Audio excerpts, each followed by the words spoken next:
तो आज हमारे पास एक बड़ी दिलचस्प कहानी है। इसका शीर्षक है भिक्षुक से व्यवसायी, सोच का परिवर्तन। हाँ, ये कहानी वाकई सोचने पर मजबूर करती है।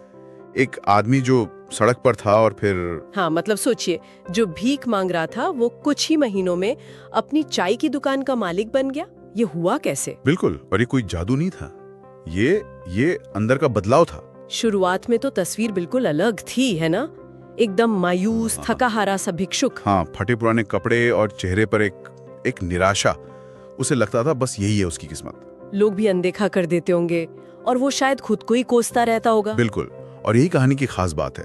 ये बाहरी हालातों से ज्यादा मतलब सीधे तौर पर उस व्यक्ति की अंदरूनी सोच पर फोकस करती है। सही कह रहे हैं। ज्यादातर हम बाहर दोष ढूंढते हैं, पर ये कहानी कहती है कि भाई अंदर झांको। हाँ, कि असल जड़ कहाँ है। तो कहानी में असली मोड़ कब आता है?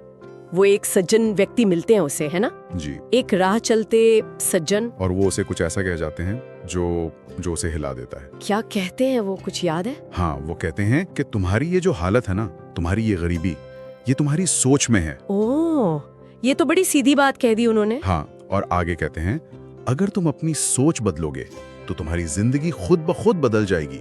ये बात तो मतलब किसी को भी गहराई से सोचने पर मजबूर कर दे। बिल्कुल, और ये सिर्फ सलाह नहीं थी, ये एक तरह से जिम्मेदारी उसी व्यक्ति पर डालने जैसा था। मतलब ये कि तुम हालातों के शिकार नहीं हो, तुम्हारी सोच तुम्हें शिकार बना रही है। एकदम यही सवाल उसके दिमाग में घूमने लगा। कहते हैं वो रात भर सो नहीं पाया, बस यही सोचता रहा। और फिर सोचने के बाद उसने कुछ किया या बस सोचता ही रहा? नहीं, उसने कदम उठाया और यहीं से असली बदलाव शुरू होता है। क्या किया उसने? अगले दिन वो भीख मांगने नहीं गया, उसने एक झाड़ू खरीदी। झाड़ू? अच्छा, हाँ। और जाकर सड़क साफ करने लगा। अरे वाह, ये तो बिल्कुल ही अलग कदम था। लोगों ने देखा होगा तो चौंक गए होंगे। जरूर चौंके होंगे, शायद कुछ ने मजाक भी उड़ाया हो शुरू में, कौन जाने। हाँ, हो सकता है। लेकिन यहाँ देखिए, कर्म और सोच का सीधा कनेक्शन। सिर्फ सोचा नहीं, उसने किया। हाँ, एक्शन लिया। और उस एक्शन से क्या हुआ? दो चीजें हुई। एक तो थोड़ी बहुत आमदनी शुरू हुई। हाँ, वो तो है। लेकिन उससे भी ज्यादा जरूरी, उसका खोया हुआ आत्मसम्मान वापस आने लगा। ये बहुत महत्वपूर्ण है जब आप कुछ करते हैं, मेहनत करते हैं। हाँ, और जब लोगों ने उसकी मेहनत देखी होगी, शायद किसी ने तारीफ की होगी, वो तारीफ, वो सकारात्मक प्रतिक्रिया, वो जैसे ईंधन बन गई उसके लिए। बिल्कुल, आत्मविश्वास बढ़ा होगा। जरूर बड़ा होगा। और फिर कहानी और दिलचस्प हो जाती है। कैसे?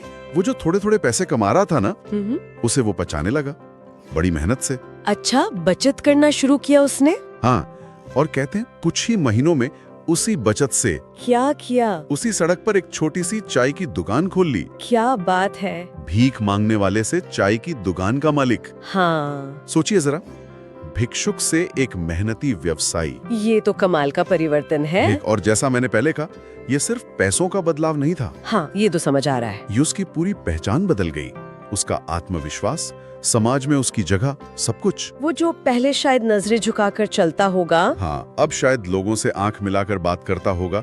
एक इज्जत की जिंदगी। कहानी का निचोड़ शायद यही है कि जिंदगी वो नहीं जो हमें मिलती है, बल्कि वो है जो हम सोचते हैं। बिल्कुल सही पकड़ा आपने।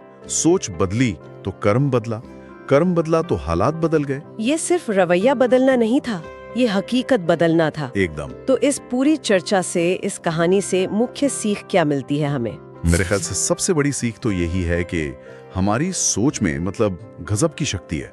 हाँ, परिस्थितियों को बदलने की शक्ति। बिल्कुल, चाहे शुरुआत कितनी भी मुश्किल क्यों ना लगे, अगर नजरिया सकारात्मक हो और कुछ करने का इरादा पक्का हो, तो रास्ते खुल सकते हैं। हाँ, नए रास्ते खुल सकते हैं। और ये हमें एक और अहम सवाल पर सोचने को मजबूर करता है। वो क्या? हम अक्सर अपनी सीमाओं के लिए, मतलब अपनी नाकामयाबी के लिए बाहरी चीजों को दोष देते हैं, है ना? हाँ, बिल्कुल, कि भाई मौके नहीं मिले, किसी ने मदद नहीं की, हालात ही खराब थे। हाँ, पर क्या ये मुमकिन नहीं कि हमारी कई असली सीमाएं वो हमने खुद ही बना रखी हो अपनी सोच से? ये तो बहुत गहरा सवाल है कि कहीं हमारी सोच ही हमें रोक तो नहीं रही। बिल्कुल, बस ये सोचने वाली बात है कि अपनी सोच में बस एक छोटा सा बदलाव शायद एक नया दरवाजा खोल दे, कौन जाने। वाकई, ये विचार करने लायक बात है।